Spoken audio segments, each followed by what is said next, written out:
Avant toute chose, il faut que vous alliez au cinéma avant le 24 septembre, puisque de la semaine du 18 au 24, pour chaque place que vous prendrez, même avec une carte illimitée, eh bien 1 € sera reversé au Resto du Cœur. Ça vaut carrément le coup, et puis ce n'est pas comme si il n'y avait pas des tas de films à voir en ce moment.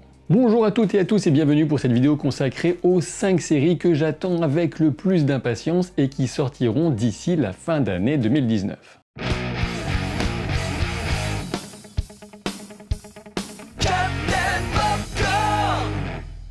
En résumé et pour poser les règles, dans cette vidéo je parlerai des séries qui sortiront après la publication de cette vidéo mais avant la fin de l'année 2019.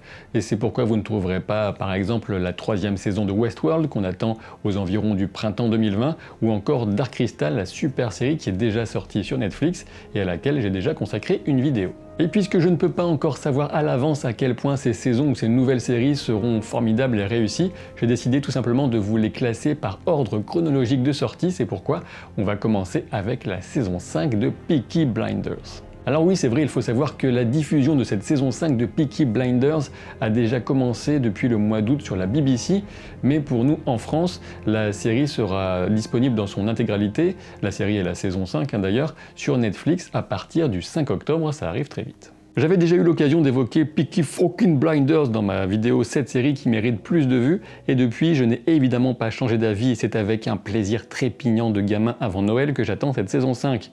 La série a d'immenses qualités cinématographiques et se paie souvent le luxe d'une bande-son délicieusement anachronique et pourtant absolument en phase avec le caractère finalement très punk de ses personnages, tous plus fascinants les uns que les autres. Pour rappel, Peaky Blinders évoque le destin d'une famille de Birmingham, les Shelby, et de leur ascension, aussi bien dans le milieu du crime que de la société anglaise, à grands coups d'audace et de folie. L'action se déroule à partir de 1920 environ, sachant que la 5e saison se situera pendant la terrible crise de 1929. Je dois dire que personnellement, et peut-être comme vous, je n'en sais rien, la période historique de l'entre-deux-guerres ne m'a jamais véritablement passionné, même si évidemment il s'y est passé des tas de choses intéressantes, mais cela n'a absolument aucune importance, vous serez de toute façon happé par les qualités de cette série Peaky Blinders. Peaky Blinders, ce sont des passions exacerbées, une indéfectible loyauté fraternelle, du suspense, des personnages qu'on adore et qu'on déteste, surtout pour qui on vibre quand ils foncent vers le danger, ce qui arrive environ tout le temps. Et puis Peaky Blinders est une série percutante rythmé par 6 épisodes par saison. Et oui, vous l'aurez compris, voilà qui vous laisse peut-être le temps de voir les 4 premières saisons avant la sortie de la 5e, et je pense franchement que vous ne serez pas déçus, comme la grande majorité des spectateurs qui ont l'honneur de connaître Thomas Shelby, incarné à l'écran par un Cillian Murphy à la présence tout simplement hypnotique. Et au fait, si tout ça ne suffisait pas à vous convaincre, est-ce que vous saviez qu'il y a même Tom Hardy dans les saisons 2 à 4 de Peaky Blinders? Eh ouais. Mais passons plutôt maintenant à Watchmen qui arrivera sur HBO le 20 octobre et pour nous en France sur OCS le 21 octobre. Alors oui, c'est vrai, entre-temps, on aura El Camino, le film Breaking Bad sur Netflix, mais puisque ce classement est consacré aux séries et pas aux films, j'y reviendrai plus tard, sans doute au moment de sa sortie. De mon point de vue, Watchmen est une série qui s'annonce aussi prometteuse qu'exigeante. Alors pourquoi je dis exigeante? Eh bien exigeante parce que Watchmen déjà, parce que Alan Moore aussi, et parce que Damon Lindelof enfin, ce scénariste qui, après Lost, avait réussi la prodigieuse adaptation qui a abouti à la série la plus sous-cotée de l'univers, sans doute, à savoir The Leftovers. Et oui, si vous n'avez pas encore vu The Leftovers qui ne compte que 3 saisons, foncez la voir, sachant qu'elle se mérite un peu puisqu'elle aussi est assez exigeante. Et tout dans la bande-annonce de Watchmen donne l'impression d'une véritable proposition intelligente et construite sur un monde tel qu'il aurait pu se développer suite aux événements du fameux roman graphique situé pour sa part en 1985. Peut-être que ça pourrait sonner comme un peu prétentieux aux oreilles de certains parmi vous, puisque je sais qu'il n'y a pas vraiment d'incontournable dans la culture pop, mais je vous recommande vraiment de lire le roman graphique Watchmen, l'œuvre originale d'Alan Moore, et ceci même si vous avez déjà vu l'adaptation visuellement frappante proposée par Snyder en 2009. On sait que la série explorera encore plus avant la logique des masques, puisqu'ils seront portés aussi bien par un groupe terroriste révolutionnaire inspiré par Rorschach, que par les membres des forces de l'ordre cherchant à protéger leur anonymat. On sait que Jeremy Irons jouera Ozymandias et que Robert Redford jouera son propre rôle en tant que président des États-Unis en fin de course. On retrouvera également le célèbre Dr Manhattan ainsi que Silk Spectre, interprété par l'excellente Jean Smart, vue dans Légion notamment, mais aussi Regina King dans le rôle principal, Tim Blake Nelson ou encore Don Johnson. On sait que cette première saison comptera 9 épisodes qui seront diffusés bien sûr à un rythme hebdomadaire et je verrai le moment venu comment les traiter en vidéo. Alors si la réflexion sur l'usage de la violence, les justiciers masqués ou encore les véritables sources du pouvoir vous intéresse, dans un style sans doute un peu plus réfléchi et sérieux que The Boys, mais pas moins passionnant, Watchmen devrait vous intriguer autant que je le suis.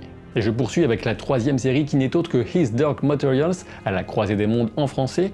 Il s'agit bien sûr de l'adaptation de la sublime trilogie romanesque de fantasy de Philip Pullman. Quant à la diffusion, elle débutera le 3 novembre sur la BBC, le 4 novembre sur HBO et le 5 novembre pour nous sur OCS en France. Évidemment, on sait bien, il y a déjà eu la tentative d'adaptation en film avec Nicole Kidman et Daniel Craig notamment, mais cette fois en série, on peut davantage y croire et les trailers m'ont donné très envie de découvrir ce nouveau traitement. À la croisée des mondes commence dans une réalité alternative dans laquelle chaque humain est accompagné d'un démon, un animal qui représente son âme en quelque sorte. On peut remarquer au passage que cet univers se caractérise également par un net côté steampunk, un terme que j'ai déjà utilisé dans la vidéo consacrée à Carnival Row et que je viens de sortir sur la chaîne il y a peu.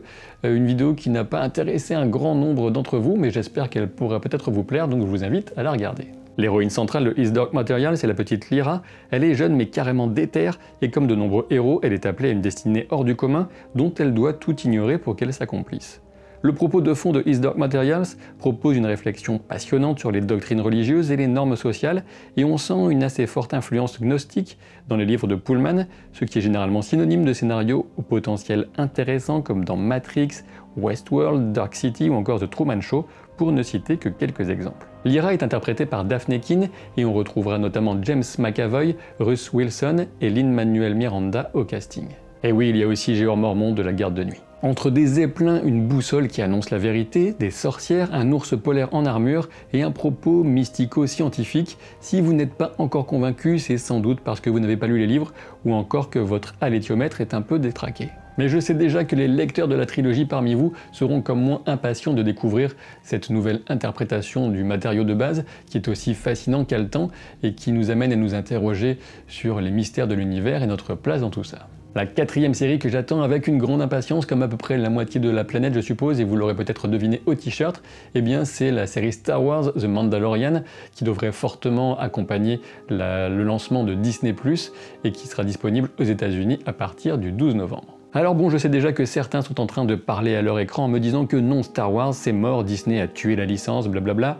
Ok si vous voulez, mais bon, si on aime l'univers, on est forcément curieux de voir les aventures d'un Mandalorien joué par Pedro Pascal, surtout après une bande-annonce qui posait aussi bien l'ambiance Space Western Opera. Un Mandalorien, comme vous le dira le style de son armure, c'est évidemment un gars de la même origine que Boba Fett, l'un des personnages secondaires qui a le plus fasciné les fans de la saga Star Wars. Au casting, on a quand même Oberyn Martell, Apollo Creed, Gustavo Fring, Gina Carano, l'ancienne combattante de MMA, et même Nick Nolte et Werner Herzog. Si ça ne vous rend pas curieux, c'est que l'hyperpropulseur de votre imaginaire est en panne. L'idée tout comme l'écriture sont de Jon Favreau, qu'on connaît un peu plus pour sa maîtrise technique en tant que réalisateur. Et il faut savoir qu'il était trop occupé par la réalisation du remake pseudo-live et complètement inutile de Roi Lion pour se consacrer à la réalisation d'un ou de plusieurs épisodes de The Mandalorian pour la première saison. En revanche, il envisage sérieusement de passer à la réalisation pour la saison 2 qui a déjà été commandée. On sait que l'histoire débute 5 ans après les événements du retour du Jedi, avant la montée en puissance du Premier Ordre et loin de l'influence de la Nouvelle République, ce qui est suffisamment vague pour offrir un beau terrain de jeu au personnage central qui s'inspirerait un peu du chasseur de primes iconique décliné par Clint Eastwood dans de nombreux westerns. On sait déjà que Disney+ proposera ces séries à un rythme de diffusion hebdomadaire, ce qui me convient personnellement un peu plus que le binge-watching potentiellement abrutissant, même si parfois on est très content de pouvoir regarder les épisodes à la suite sur Netflix. Et disons que la diffusion hebdomadaire laisse un peu plus de temps à la série pour exister, pour respirer. Et au fait, pendant qu'on y est, un détail qui n'en est pas un, est-ce que vous avez écouté ou réécouté la musique qui accompagne la bande-annonce de The Mandalorian? Elle est tout simplement exceptionnelle, j'aimerais bien avoir votre avis à ce sujet dans les commentaires. Malheureusement, on sait que The Mandalorian ne sera pas officiellement disponible en France avant une date inconnue, du coup les fans de science-fiction pourront heureusement se consoler avec la saison 4 de The Expanse qui arrivera le 13 décembre sur Amazon Prime Video. Et pourtant non, The Expanse n'est pas la 5e série que j'attends le plus dans ce classement, même si elle aurait pu l'être et que je l'ai carrément envisagé. Non, il s'agit plus d'un petit bonus ou d'une tricherie en mettant 6 à la place de 5, vous verrez ça comme vous voulez. Ce qui est certain, c'est que The Expanse mérite qu'on dépasse un début de première saison un peu indigeste pour ensuite profiter d'un énorme kiff en mode hard science avec des personnages fabuleux et des enjeux très réalistes pour de la science-fiction. Et si vous êtes curieux, les 3 premières saisons de The Expanse sont disponibles sur Prime Video, alors faites-vous plaisir. J'en arrive maintenant à la 5e et dernière série décomptée officiellement dans ce classement de celle que j'attends le plus avant la fin de cette année 2019 et il s'agit de The Witcher sur Netflix. Alors certaines rumeurs verraient sa sortie aux alentours du 17 décembre, ce sera peut-être le 20 décembre si on reste sur un vendredi, je n'en sais rien. Ce qui est sûr par contre, c'est que je l'attends de pied ferme.